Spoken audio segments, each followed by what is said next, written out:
주님께서 여러분과 함께 루카가 전한 거룩한 복음입니다.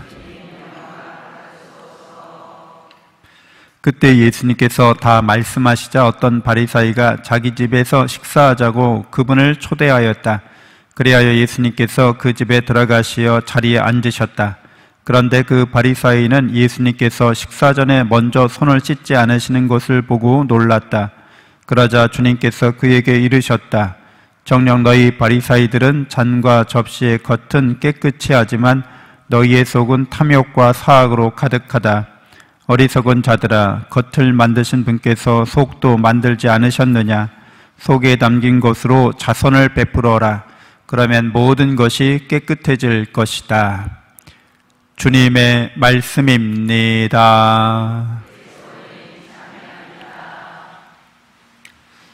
참 예수님, 하나님의 복동이 고맙습니다. 고맙습니다.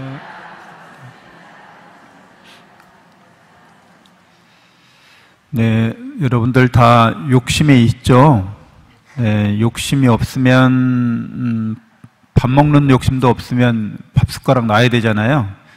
욕심이 없으면 우리는 이 세상 살아갈 수가 없어요. 욕심 없는 사람들을 보고 싶으면 이제 이렇게 무덤가에 가게 되면 여러분 욕심 없는 사람들을 보게 됩니다. 거기 다 누워 계셔서 아무런 것도 바라지 않는 그런 모습이죠. 사람은 살아있는 동안에 이렇게 욕심을 부리게 되어 있습니다. 근데 아주 중요한 진리는 우리의 욕심은 이미 채워졌다는 거예요. 그래서 여러분들 오늘 제1독서에서도 바오로 사도가 로마서에서 우리가 하느님을 분명히 알아볼 수 있는데도 불구하고 또 복음으로 하느님의 사랑이 완전하게 드러났는데도 불구하고 복음을 안 믿고 하느님의 사랑을 안 믿는 사람들은 불행하다라는 이야기를 듣게 됩니다.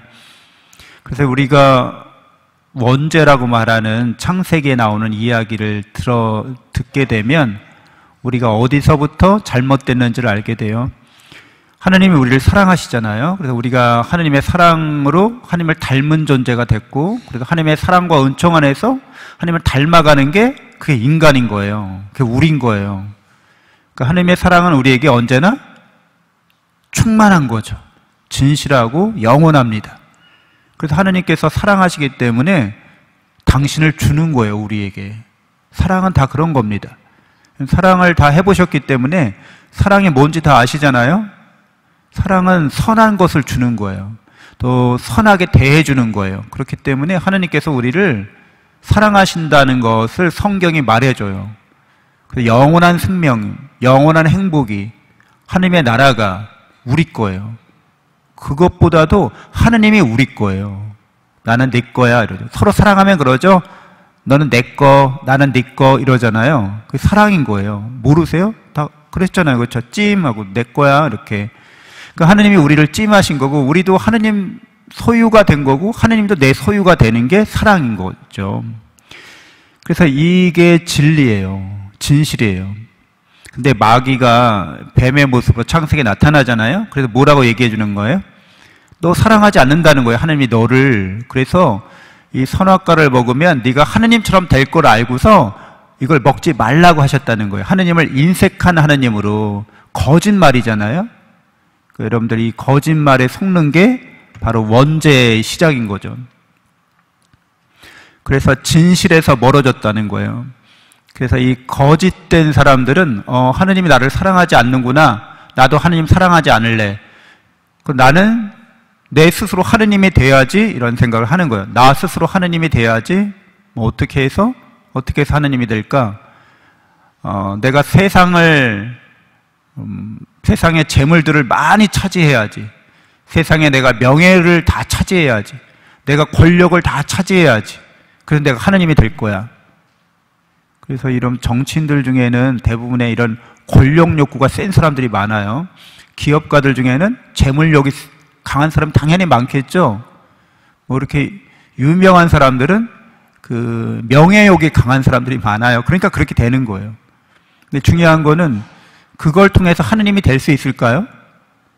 권력을 잡았다고 해서 뭐 재물을 내가 많이 소유한다고 해서, 명예를 내가 누린다고 해서 하느님이 되는 거예요?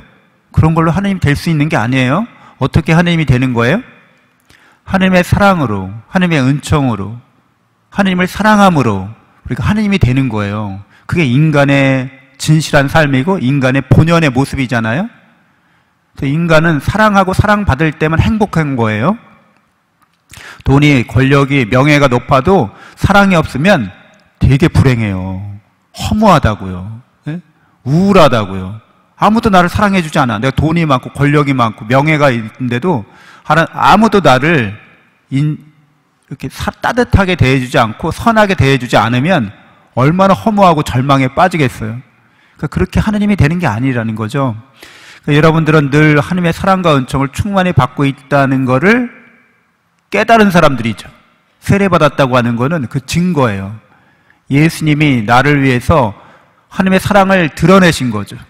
그럼 여러분 다 예수 그리스도를 믿는 사람이기 때문에 여러분들은 천국을 소유한 사람들인 거예요. 그러니까 그 사랑으로, 충만한 사랑으로 이웃에게 자선을 베푸는 거죠. 이웃에게 자유롭고 선한 일을 하는 겁니다. 이게 그리스도인의 삶인 거죠. 그래서 자기 자신이 누군지 모르면, 자기가 하느님과의 어떤 관계 속에 있는지 모르면, 그리고 이 세상을 왜 사는지 모르면 계속해서 절망하고 계속해서 방황하고 계속해서 이상한 길로 가게 됩니다. 우상 숭배하는 길이고, 그 채워지지 않는 욕심, 하느님이 이미 채워주신 건데 그걸 까맣게 잊고 채워지지 않는 이런 세상적인 욕심을 부리면서 사는 그런 불행한 사람이 되는 것이죠. 그 단편선 중에, 단편 소설 중에 그런 이야기가 있는데, 어느 작가 작품인지 까먹었어요. 그 파티에 아주 초대를 받은 유명한 사람인데 돈이 없어. 그래서 그 파티에 어울릴 만한 그 장신구가 없는 거예요. 그래서 친구한테 가가지고 아주 고가의 브로치를 빌렸어요. 그 친한 친구니까. 그래서 그걸 이제 브로치를 차고 갔는데 파티가 끝난 다음에 집에 오니까 없는 거예요. 그래가지고 어떻겠어요? 그냥 노심초사하다가 그 친구한테 모조품을, 똑같은 모조품을 사서 갖다 주고, 그 똑같은 걸 사주기 위해서 엄청 열심히 일한 거죠. 그냥 몇 년간을 뼈 빠지게 일해가지고 드디어 그걸 똑같은 진품을 사가지고 그 친구한테 그걸 주면서, 정말 미안하다고, 내가 그 잊어버려가지고 모조품 가짜 주고서 이거 진짜 사왔으니까 나를 용서해달라고 그랬어요. 그랬더니 그 주인이, 그 친구가 깜짝 놀라는 거예요. 너 왜 그랬어? 내가 너한테 빌려준 거는 모조품이었어. 그러는 거예요. 모조품을 빌려준 거예요. 가짜를, 이미테이션을 가짜를 빌려줘서 가짜를 가져왔으니까 당연히 그냥 제대로 가져왔구나 한 거예요. 그러니까 여러분들은 하느님께서 여러분에게 잃어버릴 수 없는 그런 진짜를 주신 거예요. 여러분들이 세상 살아가면서 여러분들의 이런 잃어버렸다고 생각하는 것들, 내가 채우지 못했다고 생각했던 것들은 하느님이 주신 영원한 사랑은 안 잃어버릴 거고, 그것들은 여러분이 늘 갖고 계신 거라는 거죠. 그 진품을 늘 갖고 있었던 것처럼 여러분들이 살면서 뭐를 잃어버렸네, 내가 망실했네, 그런 것들은 사실 모조품에 불과합니다. 있어도 되고 없어도 되는 건데, 하느님의 사랑이 여러분에게 충만하기 때문에 세상 살면서 나는 힘들고 어렵고 역경이나 시련이나 고난을 당할지라도 오히려 그것이 나에게 하느님의 사랑을 깨닫게 만드는 계기가 된다는 거예요. 영원한 사랑을 깨닫는 출발점이 될 수 있다는 거예요. 회개할 수 있는 좋은 기회가 될 수 있다는 겁니다. 그러니까 여러분들이 걱정, 근심을 하느님께 늘 맡기고, 걱정, 근심을 하느님께 맡긴다고 그래서 나는 이제 아무런 근심 걱정 없이 살 거야, 그렇게 잘 되진 않아요. 저도 근심 걱정 있고, 여러분도 다 근심 걱정 있잖아요. 없는 사람 없겠죠? 근데 그거에 사로잡히지 않을 수는 있습니다. 그거에 사로잡히지 않아서 내가 하느님께 나아가면서, 하느님께 의탁하면서 오히려 더 하느님의 사랑과 은총을 경험하게 되고 또 체험하게 되고, 그래서 그 근심 걱정을 이겨낼 수 있게 됩니다. 잠시 눈을 감고 묵상하겠습니다.